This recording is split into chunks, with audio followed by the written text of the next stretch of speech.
عبادت کا دنیا کے اندر بھی فائدہ ہو اور آخرت کے اندر بھی فائدہ ہے۔ حضور سیدنا غوث العظم کا تذکرہ کرتے ہوئے عموماً ہمارے زیر نظر ان کی کرامات ہوتی ہیں، گو کہ یہ کسی بھی ولی کے جو اوصاف ہیں، گوشے ہیں، ایک پہلو ہے کرامت۔ اگر ان کی زندگیوں کا احاطہ کیا جائے تو صرف کرامت ان سے جو ظاہر ہوتی ہیں اس بنا پر ہی خالی ولایت کے مقام پر وہ فائز نہیں ہوتے ہیں۔ کرامت ایک گوشہ ہے، اور اولیاء اللہ کی ولایت اور ان کے مقام اور مرتبے کا اندازہ صرف کرامت سے نہیں لگایا جا سکتا۔ لہذا ہمیں ان کے ہر گوشے پر، ہر پہلو پر نظر ڈالنی چاہیے، اور یہ اگر ہم صرف کرامتیں ان کی بیان کریں گے تو ہم ان کو محدود کر رہے ہیں۔ اور جو کرامت ہوتی ہے یہ ویسے بھی صوفیاء اور اولیاء فرماتے ہیں کہ اس کا تذکرہ زیادہ نہیں کرنا چاہیے، اور بالخصوص جو شیخ طریقت ہوتا ہے، اللہ کا ولی ہوتا ہے، اس کی موجودگی کے اندر تو اس کی کرامت کا اظہار کرنا ہی نہیں چاہیے، اس لیے کہ شاید وہ کرامت بیان ہو، لوگ واہ واہ کریں، اس کا نفس خوش ہو کہ ہاں میرے اندر یہ بات ہے۔ تو فرمایا کہ جو کرامت کا اظہار ہے وہ زیادہ نہیں کرنا چاہیے، لوگوں کے سامنے کرنا چاہیے تاکہ لوگ عقیدت اور احترام کا رشتہ قائم کریں، لیکن جو اللہ کا ولی ہے اس کے سامنے اس کی کرامت بیان کرنے سے گریز کرنا چاہیے۔ حضور سیدنا غوث اعظم کی شخصیت مبارکہ یہ ہمہ جہت اوصاف کی حامل ہے، اور ان میں کرامات صرف ایک جہت کا نام ہے، ایک وصف ہے۔ آج ضرورت اس امر کی ہے کہ ہم ان کی تعلیمات کی طرف بھی متوجہ ہوں۔ ہمیں یہ معلوم ہونا چاہیے کہ جن کے ہم نام لیوا ہیں اور پوری دنیا میں جنہیں غوث العظم دستگیر اور پیران پیر کے نام سے دنیا یاد کرتی ہے، ان کی تعلیمات کیا ہیں، ان کے ہاں تصوف کیا ہے، ان کے ہاں روحانیت کیا ہے، اور ولایت کیا ہے، اور ولی کا مقام کیا ہوتا ہے۔ یہ ہمیں جاننا چاہیے کہ وہ چونکہ تمام اولیاء کے سردار ہیں تو ان کی تعلیمات کیا ہیں۔ حضرات ذی وقار، خود حضور غوث پاک نے بھی فرمایا، اور اس کو بہت سارے اولیاء اللہ نے اس بات کو بیان فرمایا، اور اس بات پر سب کا اتفاق ہے کہ اللہ رب العزت اپنے اولیاء اور صوفیاء کو فرماتا ہے کہ مجھے تمہاری کرامتوں کی ضرورت نہیں ہے، بلکہ کرامت تو ایک جہت ہے، کرامت تو نفس کی طلب ہے۔ فرمایا کرامتوں میں نفس جب مشغول ہوتا ہے تو وہ مزہ لیتا ہے کہ واہ واہ کرنا، جبکہ اللہ تبارک و تعالیٰ کی طلب جو ہے وہ کرامت نہیں ہے بلکہ استقامت ہے۔ اس لیے اولیاء اللہ نے فرمایا کہ الاستقامت فوق الکرامہ، فرمایا کہ استقامت کا درجہ کرامت سے اونچا ہے، اور ولایت کرامت کو نہیں کہتے بلکہ ولایت استقامت کو کہتے ہیں۔ دین اسلام پر استقامت، بڑی سے بڑی پریشانی آ جائے تو اللہ کا ولی جو ہے وہ اس پر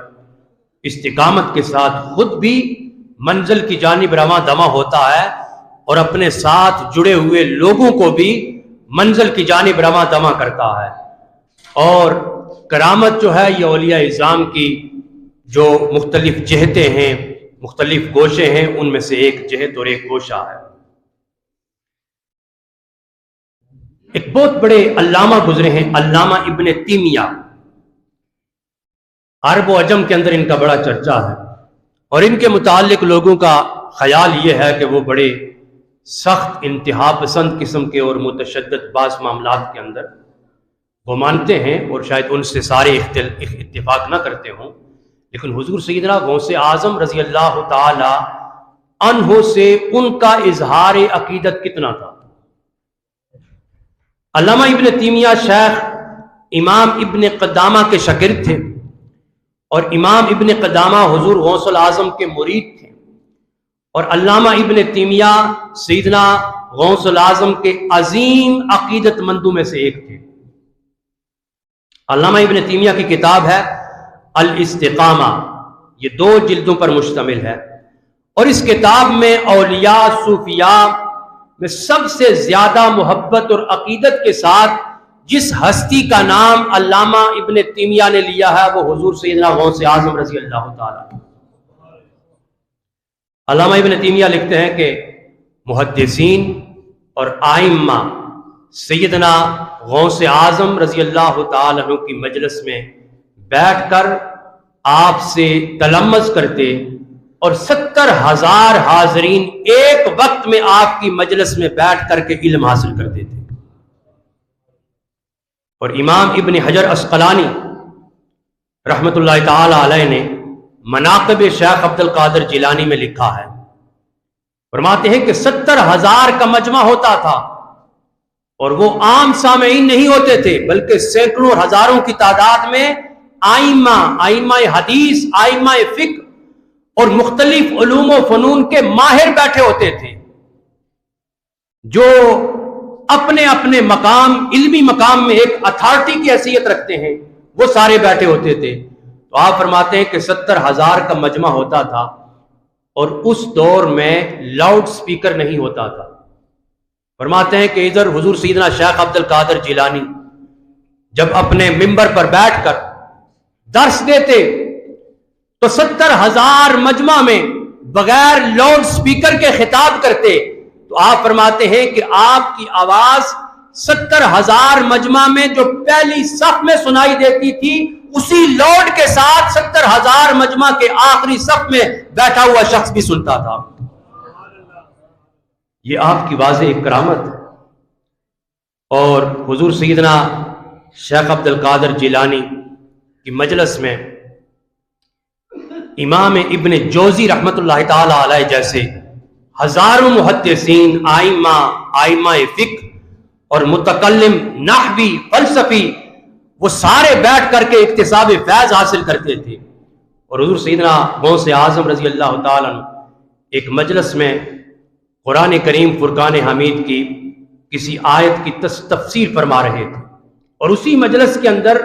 محدث ابن جوزی رحمت اللہ تعالیٰ علیہ وہ بھی تشریف فرما ہے۔ فرماتے ہیں کہ کسی آیت کی تفسیر کرنا شروع کی، اور اس آیت کی 11 تفاسیر میں بھی جانتا تھا۔ تو جب حضرت حضور سیدنا شیخ عبد القادر جیلانی نے پہلی تفسیر کی اس آیت کی، تو میں نے سر ہلایا کہ ہاں یہ میں بھی جانتا ہوں، مجھے معلوم ہے۔ دوسری، تیسری، یہاں تک کہ 11 تفاسیر کی، تو میں سر ہلاتا رہا۔ فرماتے ہیں کہ اسی اسناد کے اندر حضور سیدنا غوث اعظم نے 40 تفاسیر کی، ایک آیت کی تفسیریں 40 کی۔ تو فرماتے ہیں 11 تک تو میں سر ہلاتا رہا، لیکن اس کے بعد میں دم بے خود ہو گیا کہ اس آیت کی تفسیر یہ بھی ہے، یہ بھی ہے، یہاں تک کہ 40 تفاسیر کر دیں۔ تو حضرات ذی وقار محدث ابن جوزی فرماتے ہیں کہ اس وقت مجھے حضور سیدنا شیخ عبد القادر جیلانی کا علمی مقام پتہ چلا۔ لوگ سیدنا شیخ عبد القادر جیلانی کو صرف یہ سمجھتے ہیں کہ وہ اولیاء کے سردار ہیں، سیدنا شیخ عبد القادر جیلانی کو صرف یہ سمجھتے ہیں کہ وہ ایک کامل صوفی ہیں، لیکن وہ یہ کیوں نہیں سمجھتے کہ اپنے اپنے علم کے ماہر ان کے سامنے شاگردوں کی طرح بیٹھ کر کے علم حاصل کرتے تھے، علم ظاہر بھی اور علم باطن بھی۔ حضرات ذی وقار، اب حضور سیدنا شیخ عبد القادر جیلانی پھر جب یہ 40 تفاسیر کر چکے، اور مجمع پر ایک عجیب کیفیت تھی کہ آپ کا علمی مقام اس قدر بلند ہو رہا تھا کہ بڑے بڑے صوفی، بڑے بڑے محدثین اور اپنے اپنے علم کے اندر ماہر، وہ سارے حیران و پریشان تھے۔ اتنے میں جب 40 تفاسیر کر دیں